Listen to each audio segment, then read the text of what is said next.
Today we are here for the Empower webinar of Fred Truyen from KU Leuven with a presentation about the creative use of Europeana content for education, and Europeana is the main cultural portal of Europe. So Fred, thank you very much for being here, and I would like to give you the floor. Thank you. No, thank you, Lizzie.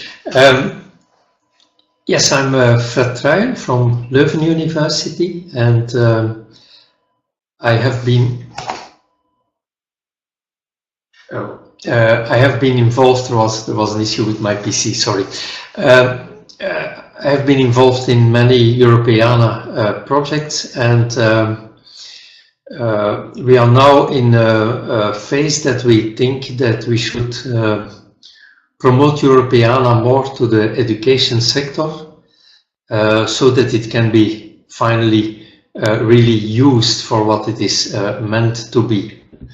So the whole idea of Europeana is that it is a portal for European cultural heritage, and contributors are mostly the national libraries, the archives, museums throughout Europe, that digitize their collections in high resolution and provide some metadata, often in multiple languages.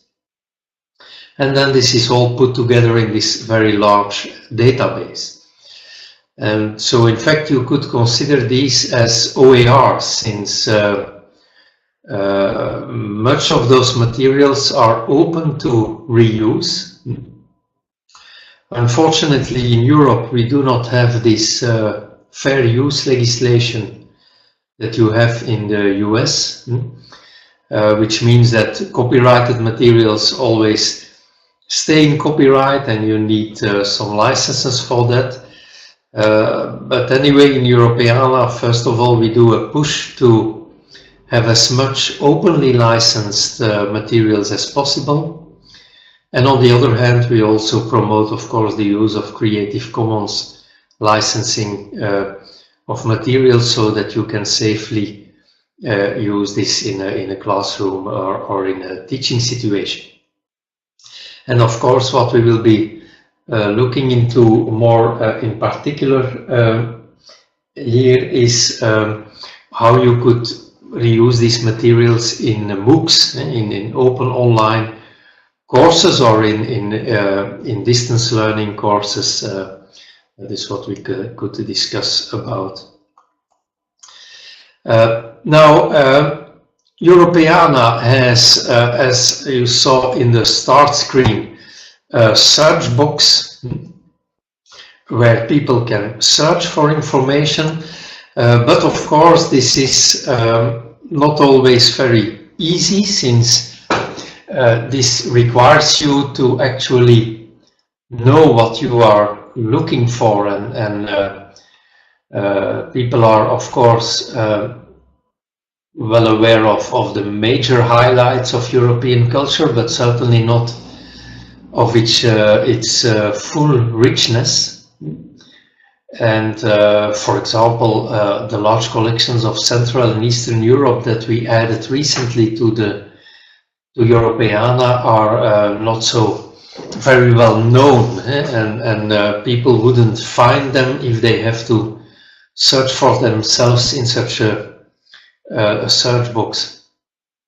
And this is why we did a lot of efforts to improve the experience of Europeana by offering collections. And you see that there is a tab, Collections, where at the moment you will find an art history collection, a fashion collection, and a music collection. And I am responsible to develop a photography collection that we are launching hopefully in May. At the 20th of May, normally we launch this photography collection. And as you see, when you just search in Europeana, you can of course look for well-known names like Rembrandt. And then you will discover that the Rijksmuseum, the Dutch Rijksmuseum, digitized its whole collection in very high resolution and put it online for you to experience. And for example, the famous Nachtwacht, the Night Watch of Rembrandt, is available in download format in very, very high resolution. And this means, of course, that you can not only include this image that has a true color rendering with verified colors, which is not been tampered with. It is the full painting. And this means that in a course on an online course on art history, you can use this image for free in your MOOC, in your online classes. And given the fact that you can download a high resolution image, you can zoom in into details and add your own story. We will come back to this idea of telling your own stories later on.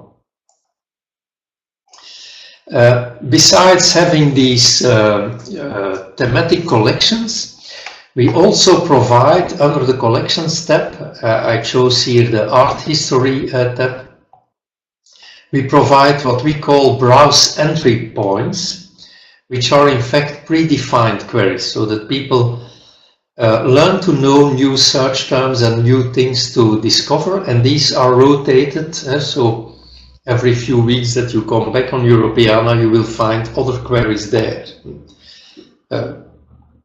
And for example, here about Alphonse Muchat. And you will then discover these fantastic posters in Art Deco style. And since you have a lot of materials also, so not only the major works, but endless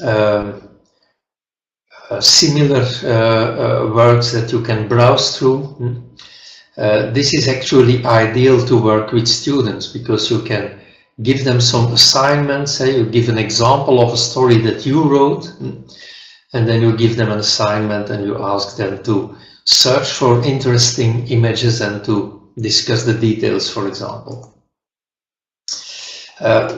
Besides these browse entry points, you will now also find small galleries where actually stories are told, and these prove to be hugely popular on Europeana. So people are really reading these stories. They are community translated, so you will often find these stories in your language.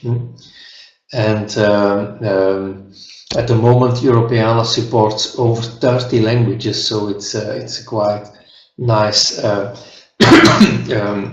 platform for that. And for example, here some more details on what you can find. A nice story on Baroque and Enlightenment that we had. Sometimes we ask authors to write more extensive stories. We are now writing the stories on photography. There will be several seasons in which we introduce the history of photography gradually to the public. Now, Europeana photography, as I said, we in the past couple of years we contributed about 450,000 images of early photography to Europeana. These were all digitized through the highest available standards, which goes to about 100 megapixel in HDR. So we often do several takes to produce one digital image. The image that you see behind me is one of the images from the collection of the City Archive in Leuven. It was a damaged silver gelatin glass plate that we digitized and represented in high resolution. The quality of this digitization means that you can enlarge this to the size of a room wall without ever seeing pixels. So it's a very high resolution in these images.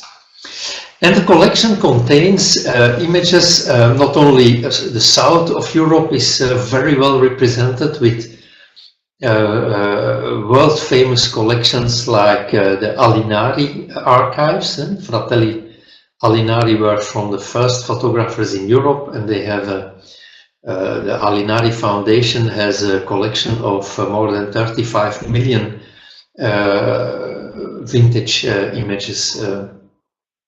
But also Central Europe, the Eastern Europe countries like the Baltic states are very well present, and of course the classics of Western Europe like Parisienne de Photographie with huge collections of Paris museums, and Top Photo in England and the Scandinavian countries. So when you type in Europeana, if you go to Europeana, I don't know whether you see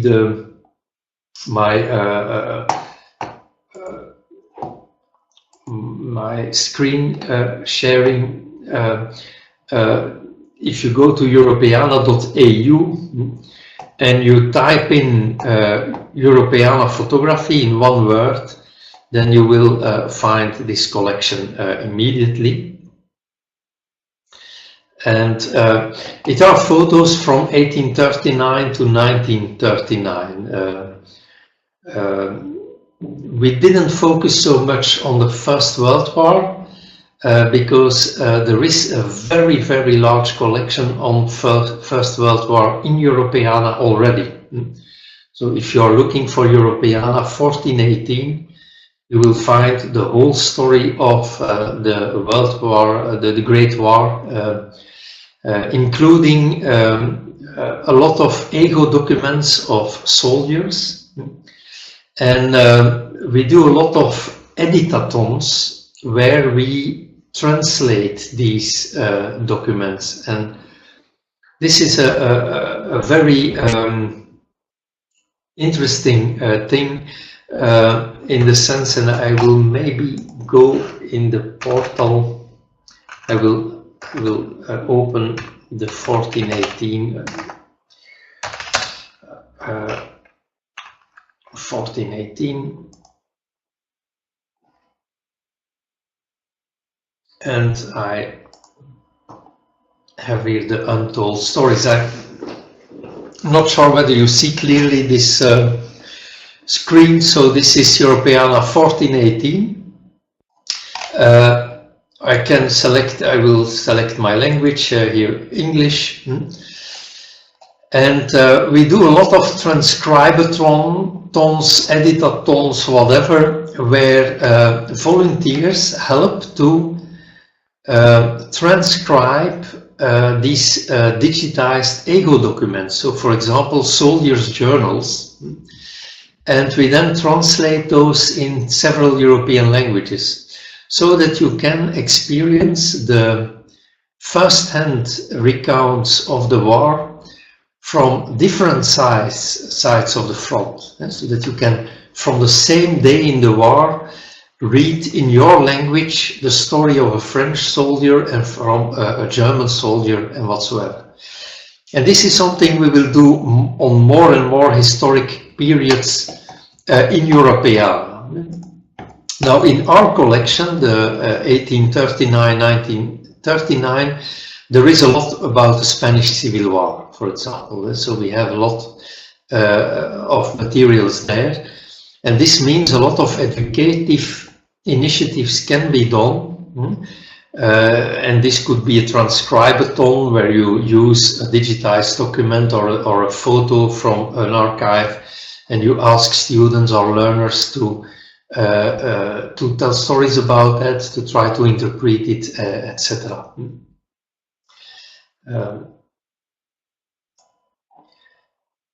Here you see an example of Holger Damgaard, which was one of the first news journalists in Denmark. And you will find these very, very high quality silver gelatin photographs that were printed in newspapers. As you might know, in the very beginning,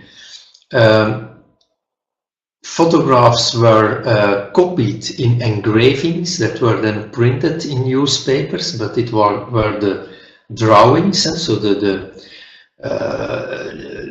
etched engravings that were reprinted and not a photo. It's only when photomechanical reproduction techniques it came about that real photographs were printed into journals, and we have a lot of those originals. For example, Holger Damgaard published the first photo in a Danish journal in that time, and you see here how these details with a lot of metadata. The typical thing about Europeana, and this is the main difference between searching on Europeana and searching in Google, is that in Europeana you have metadata provided by professionals. So you have, first of all, the authentic document, which has been digitized correctly. If I'm looking on Google for the Mona Lisa, I will find thousands of reproductions, most of them not having the right colors. Many of them are cutouts, some of them are deformed. So these are not really good sources to use in education. When you go in Europeana, you will find an original reproduction with the correct metadata and the correct information in many languages. For example, for Europeana photography, we translated all the metadata in 16 languages, including Chinese and Hebrew, etc. So a very wide span of languages.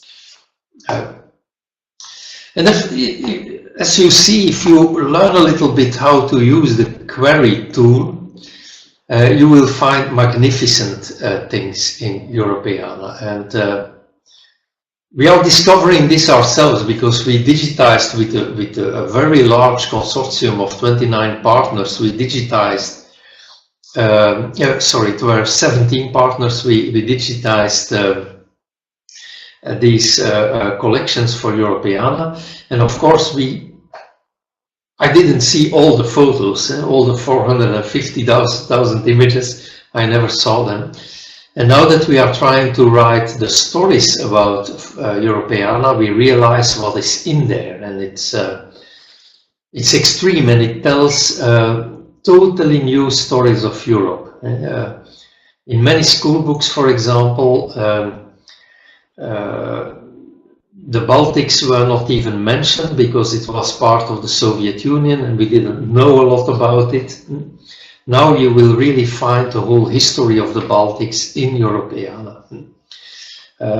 For the Spanish Civil War, the Spanish history, you will find incredible documents that are now also on Europeana.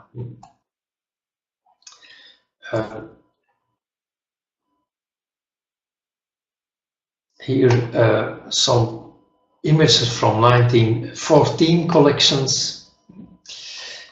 Now, Leuven University contributed a very specific set of photographic images to Europeana. We digitized a collection of glass slides that were accumulated from the beginning of the 20th century to about after the Second World War. And it were glass plates that photographers of the university took, commissioned by art history professors. So they traveled throughout Europe to take photographs of artworks. Since, of course, media and internet like we have them today and publications were very scarce. And this means that you get an art historian's view on the European art of the day. And this yields incredible historic material because some of the buildings, the artworks that were photographed on these glass plates do no longer exist. They got lost in the war, or they were destroyed, or they were sold, or they are no longer accessible. Others have changed, like Sagrada Familia has been evolving constantly. In Cologne, there are a lot of churches that are no longer there, the bridges that have been rebuilt, etc. And so you find all these photos in this pedagogical collection of KU Leuven. And since it's about photography, we print the glass negative with a very special technique that allows us to show both the frame and the negative. Normally, when you have it in your hand, the negative is dark. So with the backlighting, we show the photo that is on the negative, and we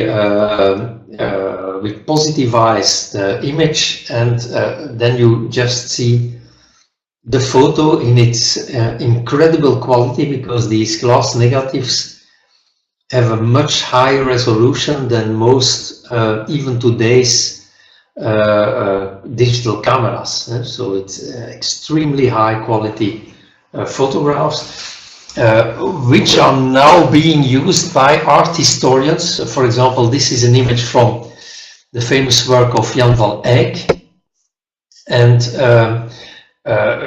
we are again digitizing this work today, and we are now comparing the old digital photos from I think here I think it must have been 1920 or so, with today's digitization.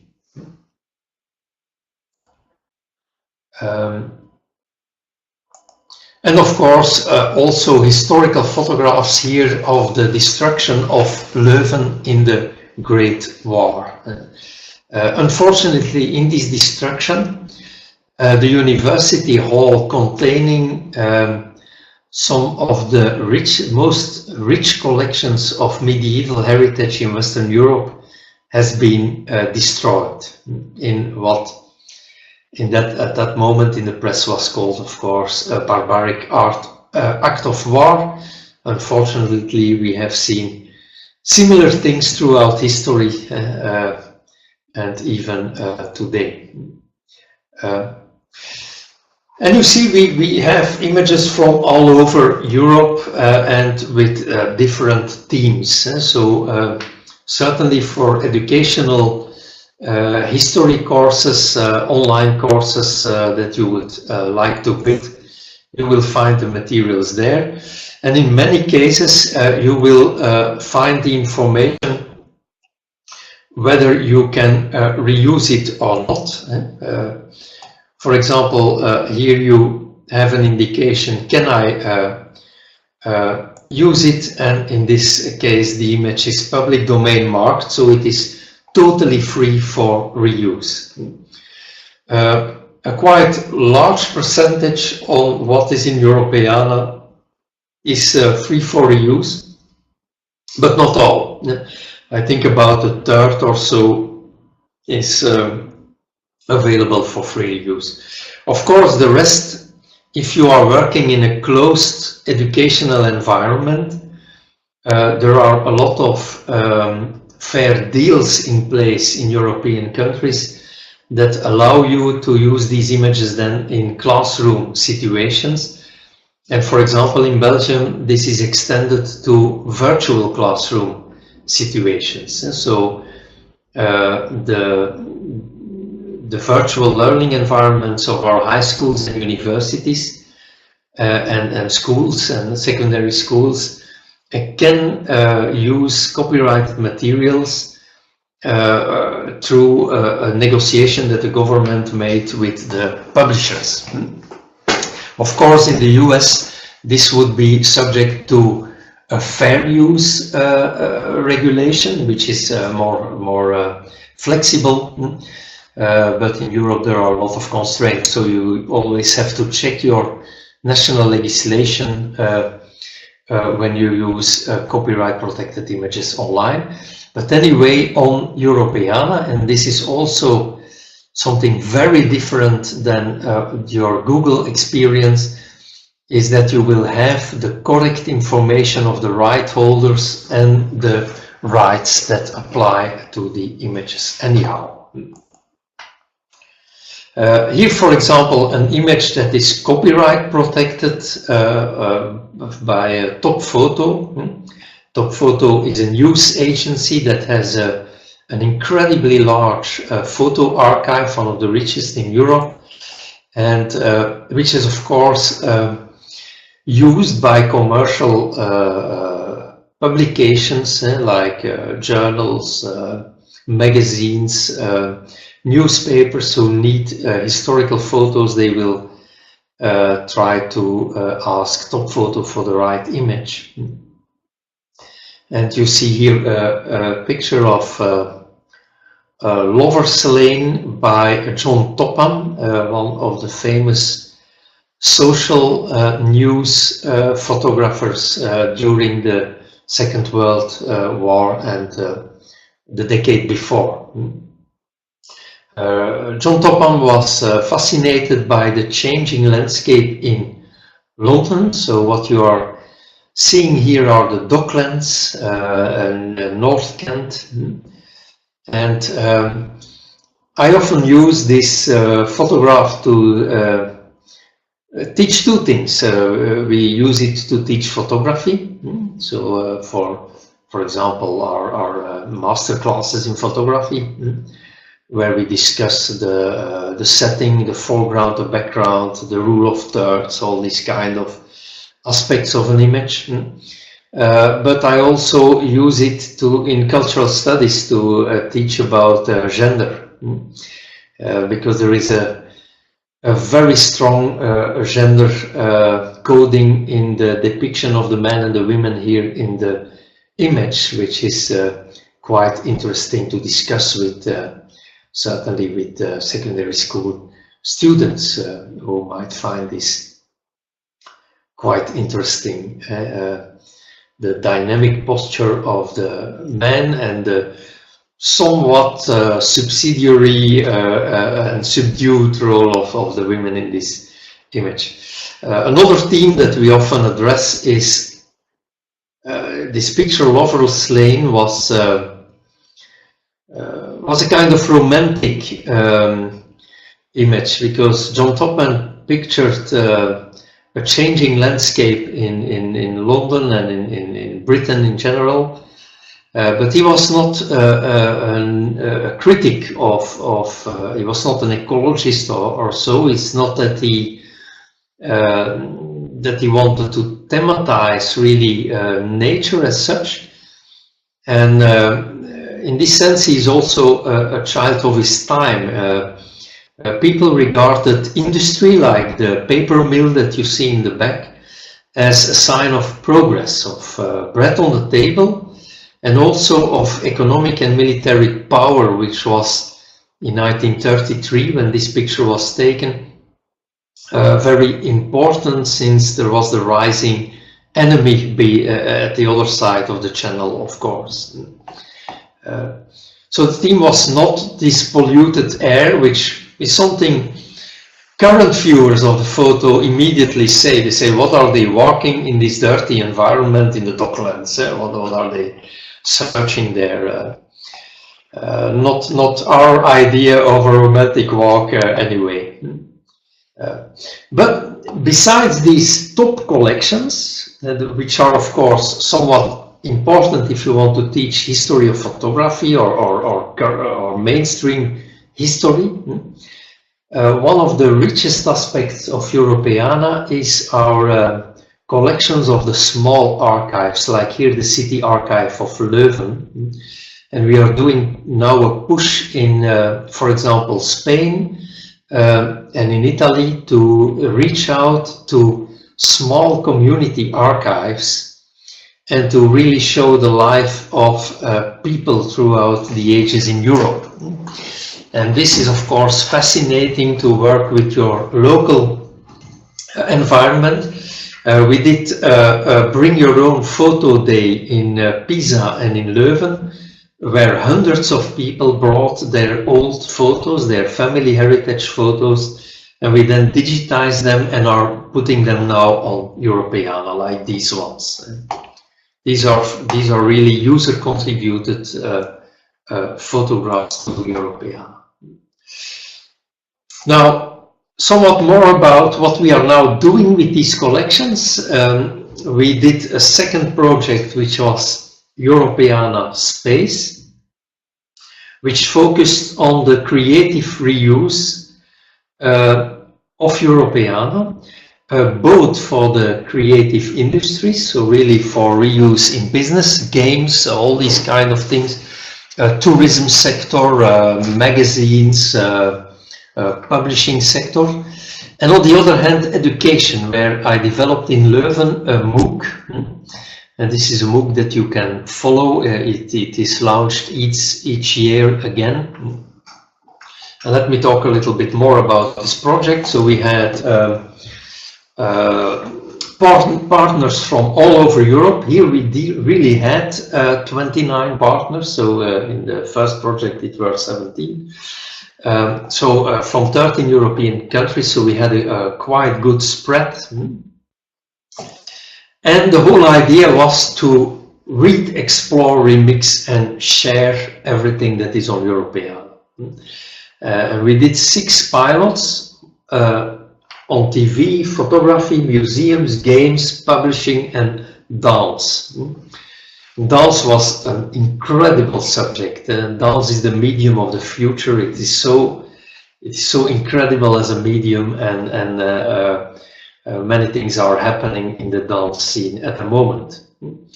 But I was in charge for photography again, and what we did is we made a hackathon where we invited students, creative people, designers, people from archives and cultural institutions to have a 3-day hackathon to work with the Europeana materials and to build new things. For example, in the photography hackathon, we built apps for tourism, so that, for example, when you walk through Leuven and you hold your camera to an historic building, you will see older photos in overlay. Or you have a small game where you have to search for an old building, and if you point your camera to the building, then you get a green light that you found the thing, etc. These kind of games with cultural heritage. But they did a lot of brilliant things for TV and dance, etc. also. And this made us think, so the whole idea of the hackathon, where students, designers, developers, etc. come together with content owners, made us think that very nice things could happen in education if we go beyond flipping the classroom, if we do much more than just putting courses online, like is already very well done by IETU members. But I think you can reach out for even more. I think the open education should be open to communities. You should reach out to interest communities. So the whole idea of the online is that the local community is replaced by an interest community, by a community of people that are like-minded, that have the same passion. And I think the future of online learning is there, in trying to bring together in online courses people with a shared passion. Because motivation is key to understanding, and if you bring people who are really motivated around the table, then you get an innovative teaching experience. And in my regard, the open universities are the perfect place to experiment with that. You will find on our Europeana Space website the eSpace portal, where we made a few applications where people can reuse contents, not only from Europeana, but also from the Digital Public Library of the Americas, of Digital New Zealand, of all these kind of digital Gallica, all these kind of things. And where you can actually write your own stories online. So, you will find on our education portal, europeanaspace.eu/education. I will also open it here in the browser and quickly switch to that. So there we show everything we have for education, also a few demonstrators that we developed and that can give you some inspiration. For example, here this brilliant photographic investigation of artworks, where you learn a lot about photographic techniques, etc., to digitize art. And this is the tool we developed in Leuven. For that, it's tellyourphotostory.be. So, and this is something you can do with students online. So with online students, you in fact invite them to make with this interface, you have here create your own story, where they can search in Europeana and write their own story. This is the professional story that my collaborator Sophie Taas wrote. It's a kind of example of how you could go about writing such a story. And this example was then followed by the students. So many of the stories that you will find there have been made by online students of our course. And this means that you really have online learners that do practical things in the real world. Here you see some of the collections you can search into with these tools, and some of the stories again. This is this tool. And in our MOOC you will find a collection of those tools.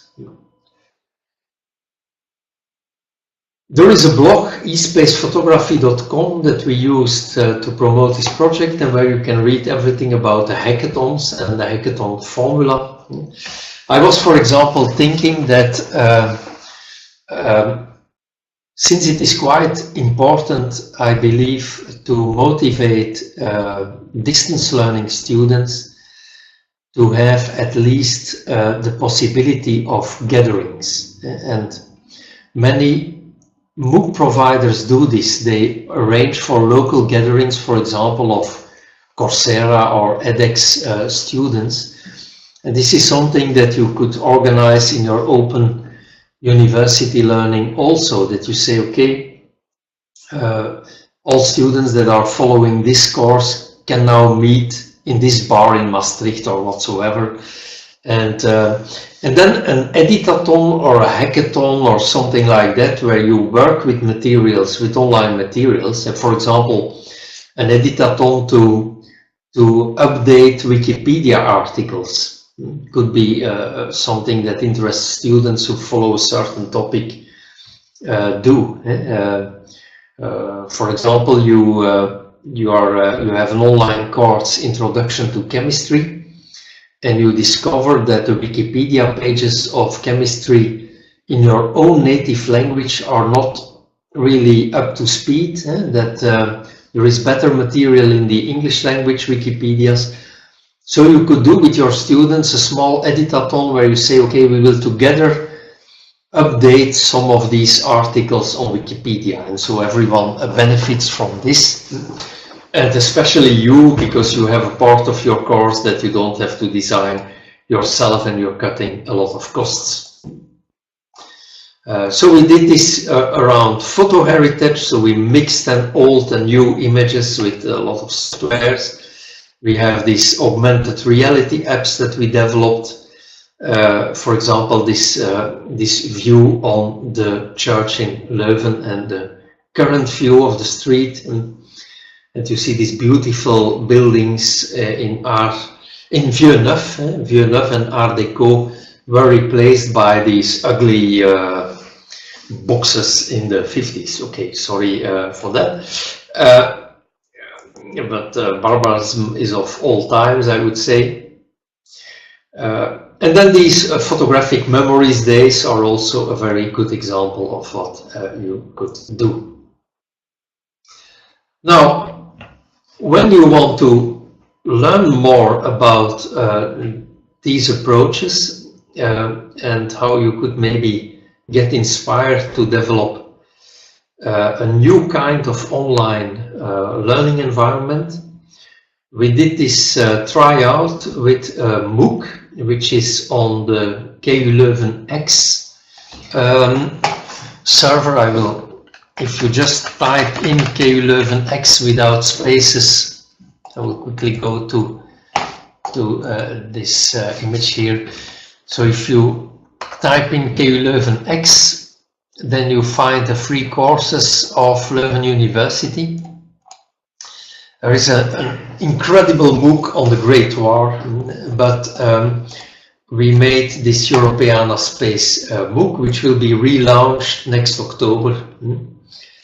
And I can maybe sign in and let you see something about it.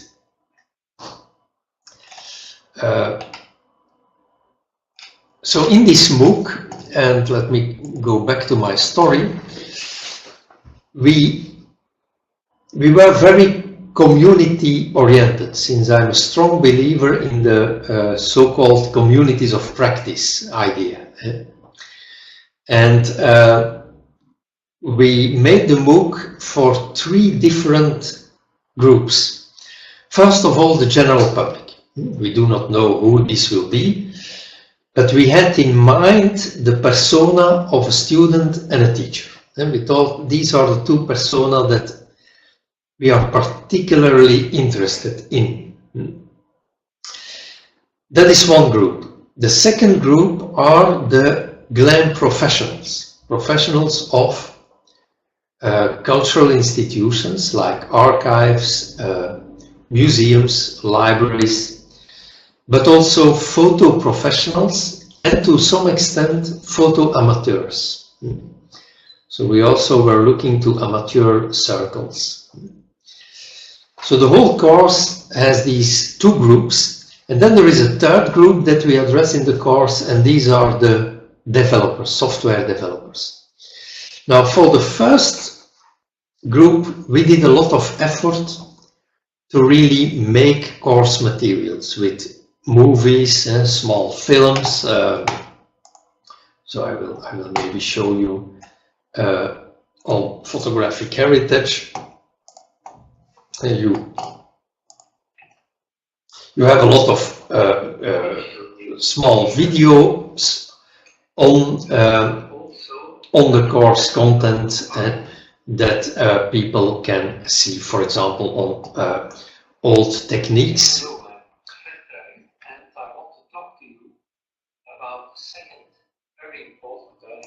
And here we did something very original for the wet collodion technique, which is one of the historic techniques.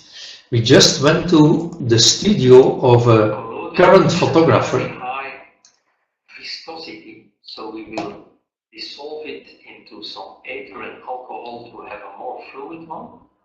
And so we made these video clips, these learning clips with professionals. So you really see a wet collodion photographer in his studio at work who interacts with us and with the students. And this is the new kind of learning, that you don't have the course material, but that you build your courses online together with the stakeholders.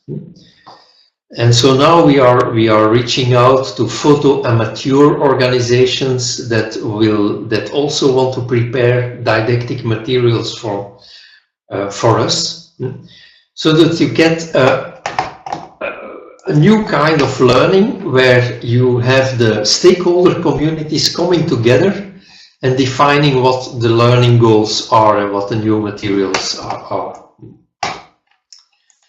And the basis of this is the remix culture that has become possible due to these large OERs, these open educational resources, such as Europeana.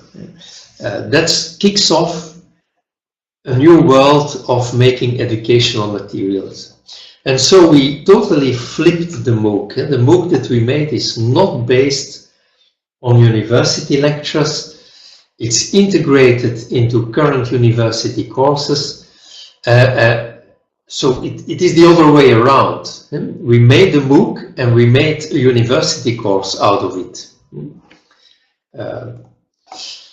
So you will find more information online. I will not dwell too long about it. I think you can imagine the contents of these modules and how it is built up. It is like a classical online learning course, but with a lot of exercises and challenges that people can do online. We got this inspiration. For example, there was a nice course on edX of TU Delft on aeronautics, and they had a challenge in the course to fly with 100 balloons or something like that. Can you lift up a person with 100 balloons? So this was online learning, but people came together and tried this out with these balloons. And so we thought, hey, this is a nice concept. And we did a remixed challenge where people remixed all new materials in new books. We did dance challenges, etc. Okay, I will stop there. The rest are some nice statistics and some comments of students that we got. I can maybe show some of these comments, which were very nice to read, of course. And certainly on this remix exercise, which people really loved.